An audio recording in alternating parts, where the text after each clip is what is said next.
Ayaw ko na ng motor. Ayaw mo na. Wala na kayo na mula. Simula ng simplang ka. Ay, grabe, tiniis mo. Ah, grabe. Ang lupit mo. Ang lupit. Balik pa daw yung sa kamay niya. Ha? Parang may balik pa po siya. Para may balik, kailangan mo hilot. Grabe. Grabe ka, tiniis mo yun. Sakit niyan.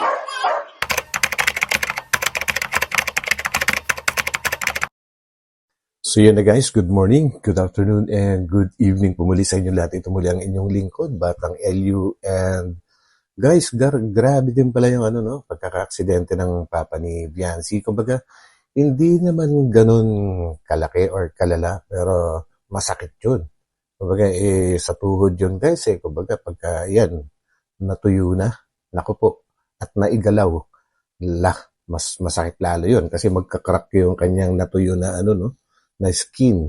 And sana maging okay lang siya. And nandyan naman sina Dr. Lab na talagang handa rin namang umalalay sa kanila po na bilang isang kapitbahay na rin. And parang meron din yatang nararamdaman guys si Tatay Viran sa kanyang kamay o sa kanyang braso siguro na medyo masakit nga daw.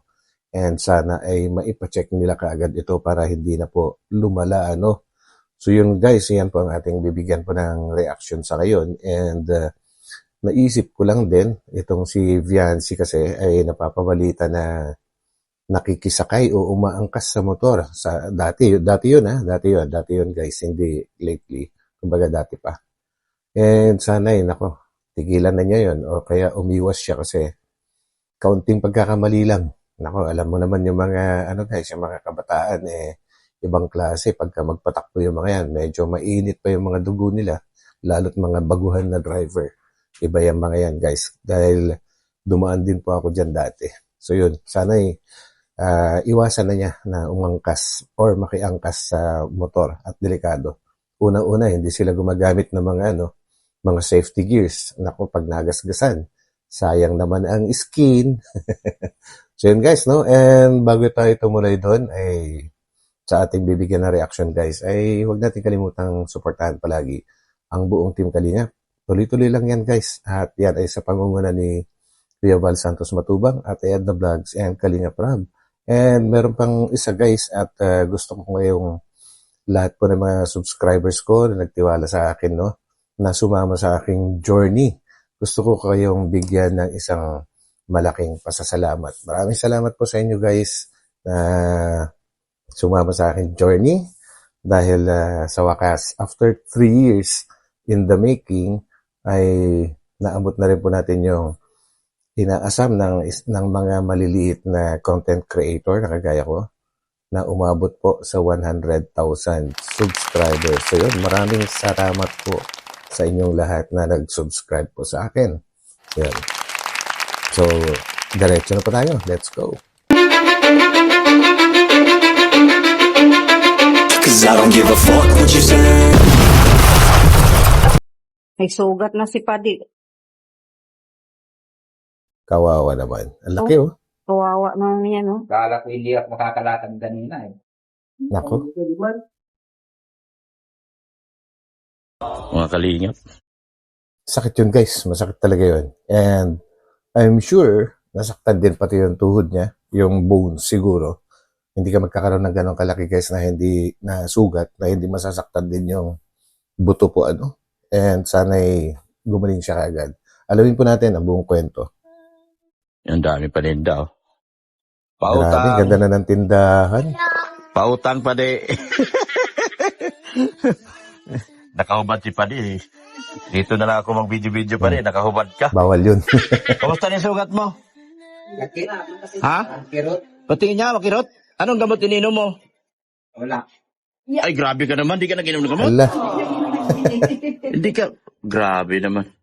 Laki na sugat mo. Paano? Makamotor ka pa? Oo. Makakaya pa ang motor? Nakatricycle ako. Nag-tricycle na lang. Ayaw ko na ng motor. Ayaw mo na. Ayan, Viancy. Nako, papa mo mismo ayaw na magmotor. Kaya ikaw, huwag ka na rin makikiangkas kung kani-kanino sa motor at napakadelikado talaga yan. Huwag ka nang, huwag mo nang antayin na magaya ka pa sa papa mo, ha?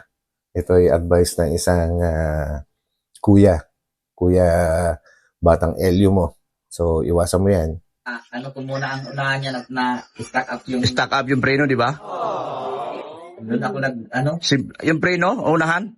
mahina-hina. Minor lang nga yung takbo ko. At sabi na, nung akala nga, naghinto. Tapos, biglang nagdulas yung... Oo. Kasi mahina nga yung ano ko. Ay, biglang mabuhangin. Oo. Biglang Madulas pati kasi buhangin. So yun guys, no, ang rason kung bakit sumemplang ay nag-stack up daw yung preno sa unahan. And medyo mabuhangin. So, technically po, hindi po siya semplang or hindi madudulas kung hindi nagpreno. Kumbaga, baka hindi na malaya ni tatay na kahit makalabit lang ng kaunti yung brake lever po, ay talagang pag may diferensya na yung preno mo at kumapit, talagang aksidente talaga pupuntahan nun. Kaya, advice ko lang din sa mga nagmumotor. Bago po gamitin ang inyong motor, ay kailangan po ng proper check-up muna kahit kayo mismo. Yung tinatawag na check muna yung preno, check yung tubig kung may radiator yung motor ninyo, gasolina, preno, clutch kung may clutch din po yung motor ninyo. Yun po yung mga pinaka-basic na check-up bago gamitin ang bawat motor. At napakadelikado po yan yung kagaya ng motor po nila na hindi nakaano sa may bubong ang parking ay naaarawan, naulanan. So yung pagka galing sa ulanan yan tapos biglang matutuyo sa araw, naka-expose naman po kasi yung rotor ng brake po, yung disc brake kung tawagin. And then yung caliper kung tawagin, yung umiipit po sa disc brake. Ay, yung mga dumi nun talagang maninigas at magkakaroon po ng diferensya. Kaya isa pang advice, kapag galing sa ulanan, ay hugasan nyo na rin kaagad. Pagka dating sa inyong bahay, hugasan nyo na para matanggal po yung mga dumi-dumi po na maaring magdulot ng pagka-stack up. And isa pang dyan is huwag sobrahan ang paglalagay ng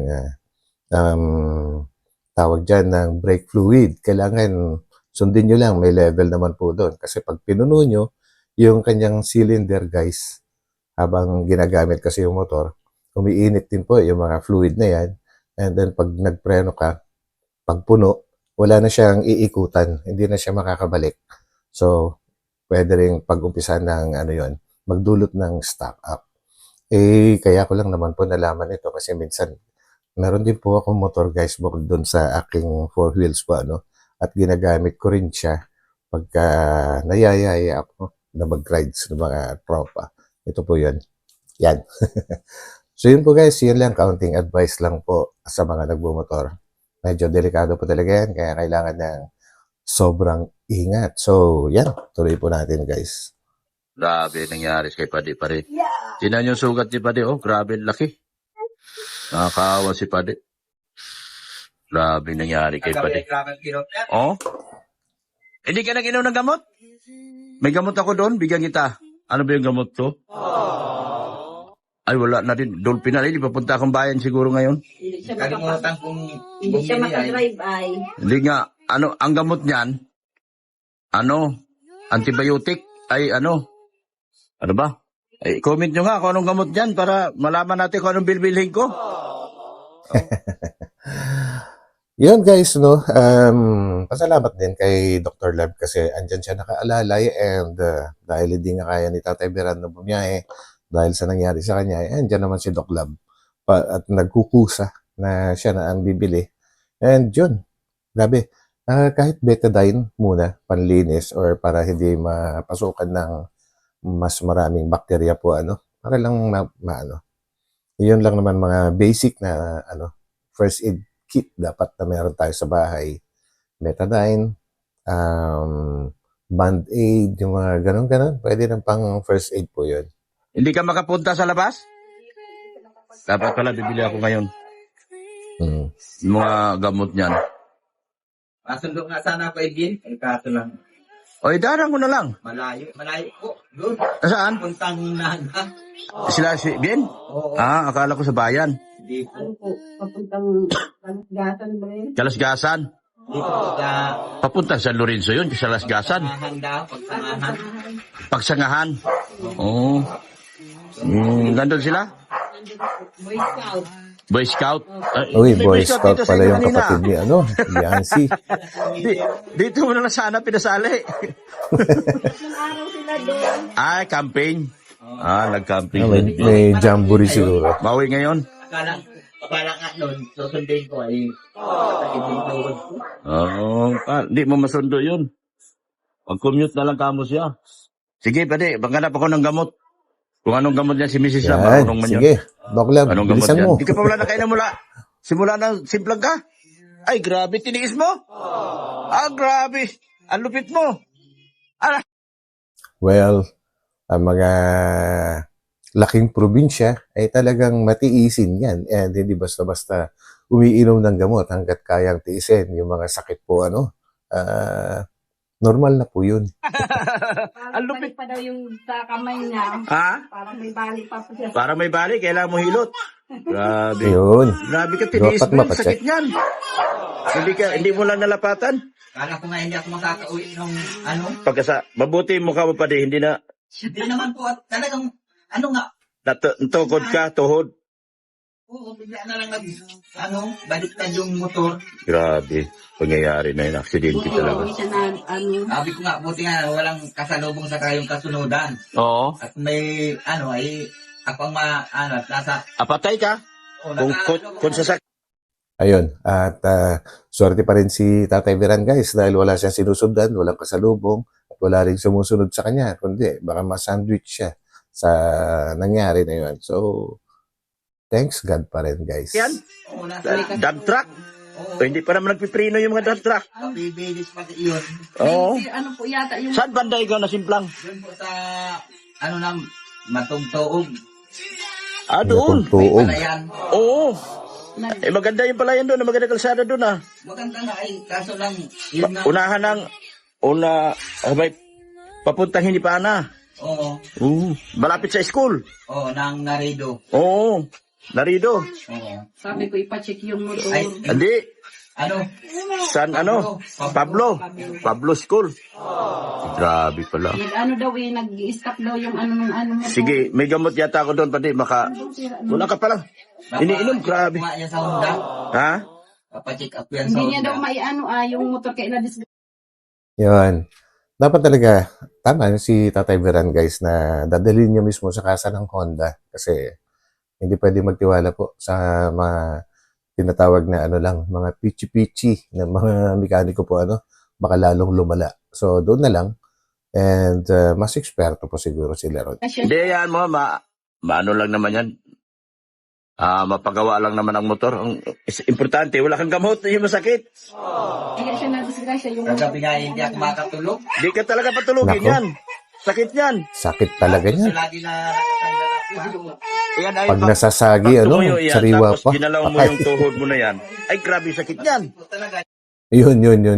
Kagaya na sinabi ko kanina, guys, yun din ang sinabi ni Doc Lab ngayon, na pagka yan, natuyo na. Naku, mas masakit talaga yan. Pag nagalaw, magka-crack yung natuyo na skin. Naku, panibagong sugat ulit yun.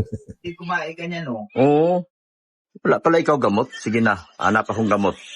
Hindi siya makapag... Mayroon ako mga gamot dyan. Dala-dala ko baga si Mercury. Dito lang, hanap akong gamot pa di. Ito po yung motor, oh. Ito po yung motor, oh. Ito daw, nag-stock up ito. Pero nauwi niya pa, pero nag-stock up daw. Kasi ito mga kalingap, naulanan, naarawan, mag-stock up talaga yan. Tama yun. Oo, ito, nag-stock up yung... Ayan kasi guys, kung makikita nyo po yan, yung bilog doon, yung tinatawag na rotor, pag yan nadumihan, pag yan nabasa at nabilad sa araw, natuyo, kinakalawang din po yan. Siyempre yung, yung clip, yung kumakapit sa preno, kumakapit sa rotor, pagka preneno, ay madudumihan, or yung mismong, yung push rod ay may dumi, Nako, yun na. Pwedeng mangyari yun guys. Kaya proper maintenance talaga. Lalo sa motorsiklo. At dahil lahat ng mga mechanical parts niyan ay mga naka-expose lang. Preno na yan. Nangyari na rin sa akin minsan yan noon nung ako'y nagmumotor pa. Oo. Dito ang simplang, oh. Ito hindi na gumalaw.